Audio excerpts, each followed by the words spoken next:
Saya Muhammad Noraini Afiq bin Matsah, nombor metrik 059430. Ekomap adalah raja yang sering digunakan oleh pekerja sosial untuk menilai masalah spesifik dan intervensi untuk klien.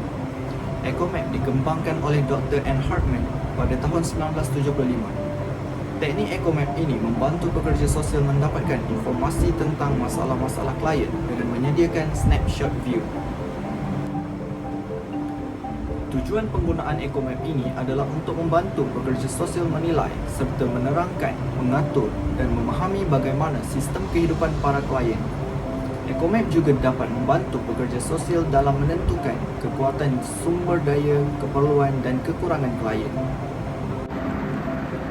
Bulatan besar menunjukkan klien, manakala bulatan kecil terdiri daripada keluarga, institusi pendidikan dan lain-lain. Garis lurus menunjukkan hubungan yang kuat. Garis putus-putus menunjukkan hubungan yang jauh.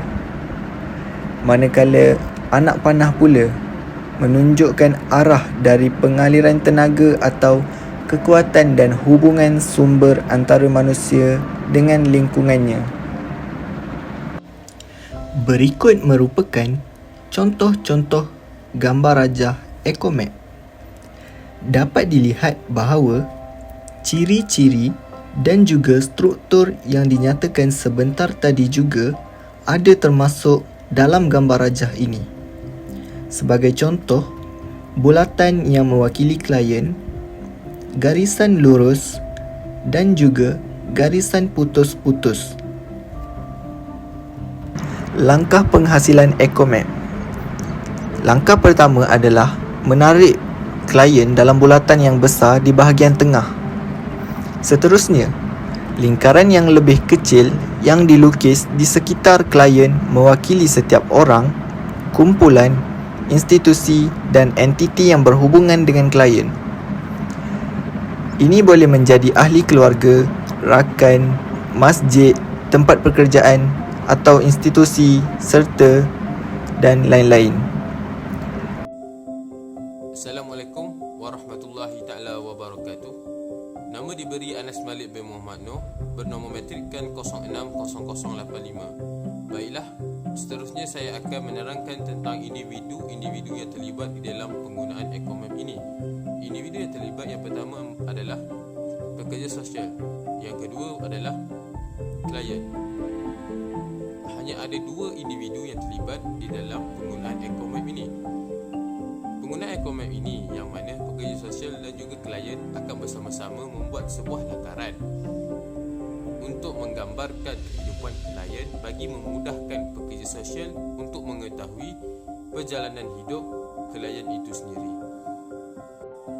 Seterusnya adalah kelebihan menggunakan Ekomap. Yang pertama, dapat membantu pekerja sosial memahami perjalanan hidup klien. Yang kedua, mengetahui hubungan antara klien dengan orang di sekitarnya. Dan yang ketiga, dapat meningkatkan komunikasi antara klien dengan pekerja sosial. Dan yang terakhir, merupakan satu kaedah pengumpulan maklumat yang lebih tersusun dan lebih sistematik.